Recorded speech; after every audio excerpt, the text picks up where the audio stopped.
Hi, everyone. Welcome and thanks for joining or thanks for tuning in online the talk for building a business critical data platform to process our billions in card transactions. My name is Sandeep. I am an engineering lead for data platforms at Dojo. If you don't know Dojo, we are one of the fastest growing fintech in Europe, and we provide car terminals to the merchants, and we also provide a restaurant queuing app where you can actually go and virtually queue in a restaurant and manage your bookings and pay and everything. We are B2B and B2C, as you can see.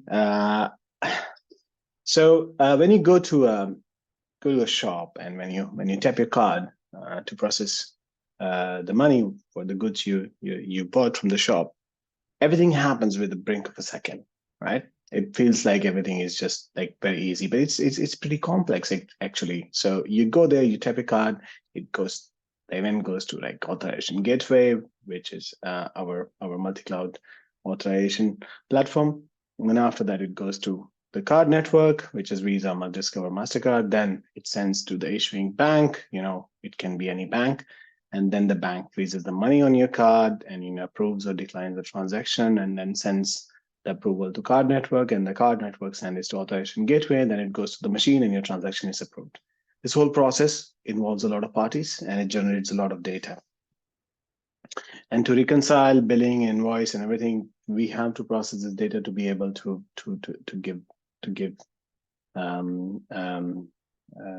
the money to the merchants, to be able to have analytics or many other things.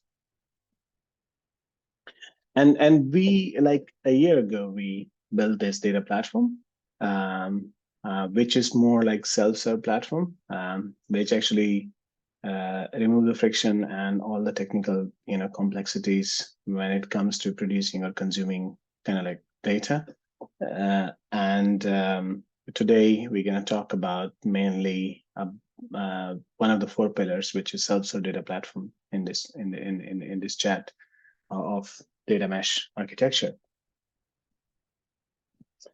The challenges we have faced to build this platform were categorized into three categories. One was regulatory, because we are processing payments and we have to follow certain rules and certain guidelines when we are building the system, which comes from PCI and FCA, which is the Financial Conduct Authority. Then the complexity, because most of the banking system is still working with files, and these files are not just very straightforward file formats. They have like very proprietary file formats where we have to write custom parsers by reading the documentation and the communication they're having with your teams, and then be able to parse that file and convert that into a meaningful table to perform any analytics or perform any action based on that data. Then you have unpredictable demand, which is like scalability, and also the criticality of the business, because you have to process all the data for downstream systems, and also for a lot of analytics, invoicing, billing, a lot of other things. Now, we, as I mentioned, there are a lot of file formats, a lot of different type of file formats coming. So what we did, we thought like, okay, we have these file formats, fine. We will convert every single file format into like this consistent file format, single file format, which is going to be Avro. And we chose Avro because it provides out-of-the-box schema evolution. It provides out-of-the-box integration with a lot of other external data warehouses, tools. There are a lot of libraries available for anybody to access these files and do whatever they want within the company. So we knew that the platform offering is the way to go forward, and we thought it's the best way, and we created this data platform, which contains like this sub platform, I would say, or sub part, and we divided them into 4. One is connectors, one is PCI platform, one is non-PCI platform, one is destination. Let's deep dive into connectors. Connectors are used to get the data from multiple different sources. So we get data from webhooks, we get data from SFTP servers, all the cloud storage buckets, APIs. We even get data from Gmail attachment. I know we shouldn't be doing that, but we have use cases where we get the data from Gmail attachments as well. And we have used everything. So we are using serverless functions wherever we think it is necessary. We are using open source tooling like rclone. It's an amazing tool to sync the source and target buckets and SFTP servers into a bucket. And we deployed as cron jobs, Kubernetes cron jobs. Like we have around, 50 deployments of cron jobs, which are running every 10 minutes, 15 minutes, which are syncing these buckets. Then we have a webhook platform, which actually allows any external source to send the data through webhooks. Now, PCI platform is one of our core platform, which actually gets all of these files coming from schemes, which contains card information, but the files are encrypted, heavily encrypted. They contain card information. So what we need to do, we get the files using rclone. We get them into object storage, and once we get them into object storage, every file creates a file event. So you get this file event queue with all the new files coming in, and then you subscribe to that file. Sorry, I forgot to completely mention that we are on GCP. So I'm going to use the terminology for PubSub here and GKE. So we have object storage, and then we get in all the events into PubSub. Then we subscribe to that topic, and that subscription is used by the service, which is the master service, to get the information about the new file. And based on that, it fetches the file, it decrypts the file, it then finds where the PAN is, where that credit card number is, and then it masks that number and sends the file into for further processing into the non-PCI platform. And also re-encrypt the file using our keys and archive somewhere for safeguarding. And as you can see here, we are using HPA, which is horizontal pod autoscaling, because at any given time, there can be a lot of files. So we need to find a way to actually scale up and scale down our system. And we're using HPA and CA for that. And CA is cluster autoscaler. Before diving a lot into autoscaling, let's talk a bit more about what is autoscaling and how we achieved autoscaling in our case. There are two types of autoscaling in Kubernetes. One is horizontal and then one is vertical.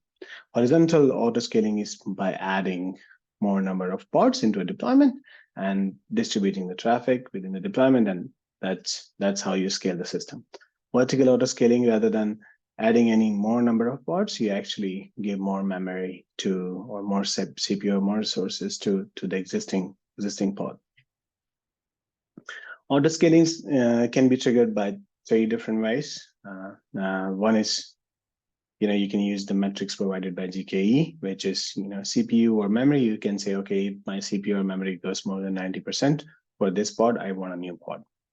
Then you have custom metrics. Based on that, you can also scale your deployments. Then you have external custom metrics, which is mainly which we're using basically like the subscriptions or the topics, and based on that we scale the system. So this is how it looks like in action. So you have object storage, and then you have file events like coming here. All of a sudden we have, let's say, 100 file events here right now. Right, and the service subscribes to this particular subscription, and the HPA is based on that. Now the formula we use, we say, okay, unegged messages divided by 4 is equal to the pods required. So we have 100 messages divided by 4, 25. That's the number of pods which we need.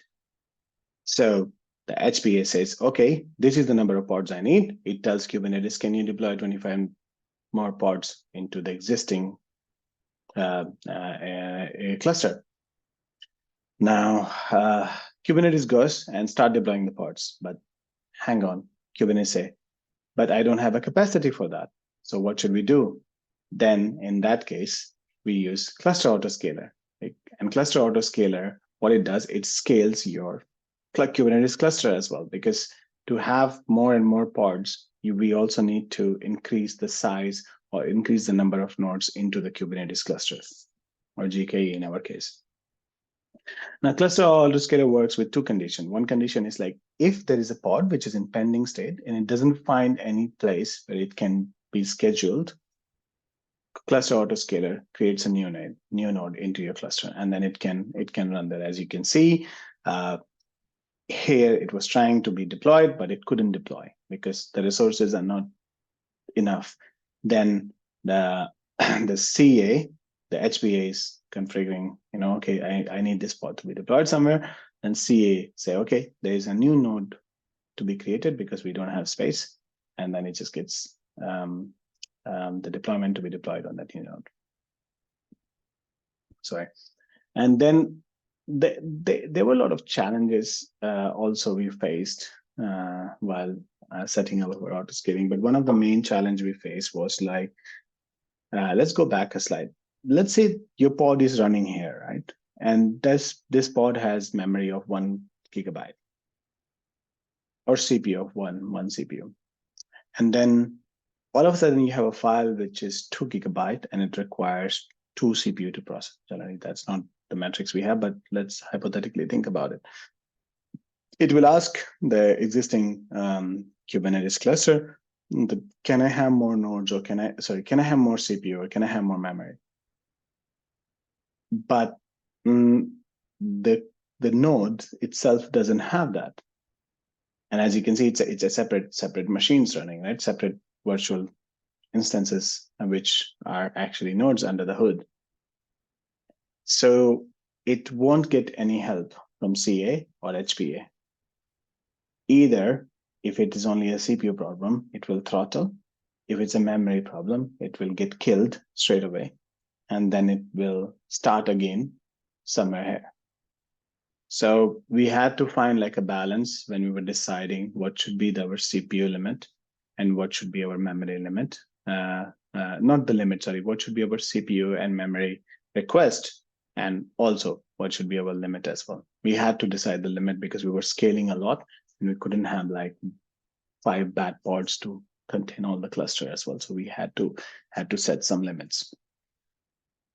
It's not a good practice to set the limits in Kubernetes deployments, but I think in our case it was very necessary, and I think it's case by case. If it is necessary, you should do it.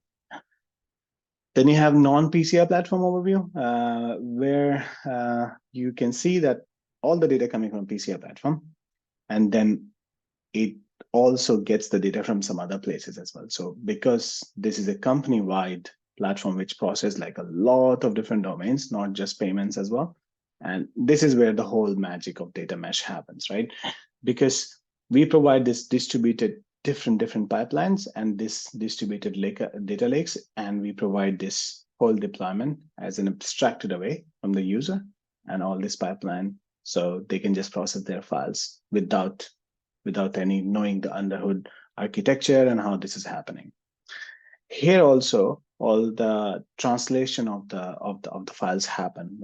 And what does that mean? Like in this place, we take a file, we read the schema of the file. So what is the desired schema of the file?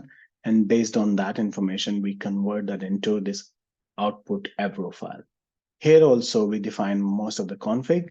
What should be the destination, for example? What is the source?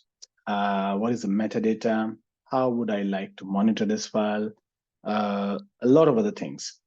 And here also, we manage the state of the file. And also in the PCI also, we manage the state of the file. So we have like a state store where we keep the state of every single event happening to that particular file. I will explain a bit more why that is important and what benefits we got from managing the state. This is how the schema registry looks like. the whole setup and what are the tools and places it helps. So if you can see that this is the schema registry API, which provides all the schemas, but the schemas contains like all other information, like what is the source bucket, what are the columns we want to process and things like that. Sorry. No, not like that. Okay, sorry. And then it also provides information to monitoring service, which actually reads from here and monitor the pipelines like this. Then it also provides information to the governance, tooling, where people can go and see like from where the data is coming, all the lineage and everything. Then it also provides sometimes the information of a file or a schema to the destination like BigQuery or Snowflake. We don't have Snowflake. The idea of mentioning that here is like, because we converted everything into Avro, we can actually plug and play with any warehouse available at the moment. Now, when we're talking a lot about processing these files from, and to make a fault tolerant system, you need to kind of like store the state, because systems can fail. Things can fail all the time. And trust me, it does fail all the time. So we had to create like the state store, and the state store will actually store this file state. It actually store the information about the file, where the file is actually at the moment. So, okay, the file has been created. All right. The file is in to-do state now. Okay, good. Because think about it, there are hundreds of pods working together. They need to know which one they should pick up, right? And the PubSub works in a way that if a message has not been acknowledged in 10 minutes, it gets delivered in the queue. So to stop the duplicate reprocessing of the file, also we had to have the state. And it goes into to-do, then it goes into started, and based on the success or skip is like, if we don't really, nobody in business wants to process that file into Avro, we don't do it. And then there are some warnings, which can, if those warnings happen, if you see this line, then you can put the state back to to-do. Now, one of those warnings is like, if Kubernetes decided to kill your pod because of like cluster autoscaler say, okay, there is only one pod running in this node, and this pod has to die, and you don't have enough time for that. And Kubernetes actually gives you like some graceful period to actually, before it kills you. So it tells you, okay, I'll give you like, let's say 5 minutes, and you do whatever is necessary, and then you're gonna die. So in that 5 minutes, what we do, we don't keep processing. We say, okay, let's stop now. Let's change the state of that event into the state store saying to do, first to warning, and then to do. And then the next pod, which is running healthy somewhere else, is going to pick it up and process it. And that's how we kind of like make the system a bit more fault tolerant. And if something like we can't really parse, it goes to DLQ, and that state goes to translate error. We also manage the state on the warehouse load, where like events are emitted saying, okay, whether the profile has been loaded into the warehouse or not. We can collect all these events happening about the state store, put into our metric store, and then we have this monitoring service, which actually gets the data from the schema registry based on how to monitor this file. And then it aggregates, and then it sends an alert, let's say to Slack, if it is very high priority file, to PagerDuty, and then all the information to Grafana dashboard. This is my favorite one, how it looks like in the Slack message. As you can see, like the stage 1, the file has been received, been processed by the PCI platform, which was doing all the card masking.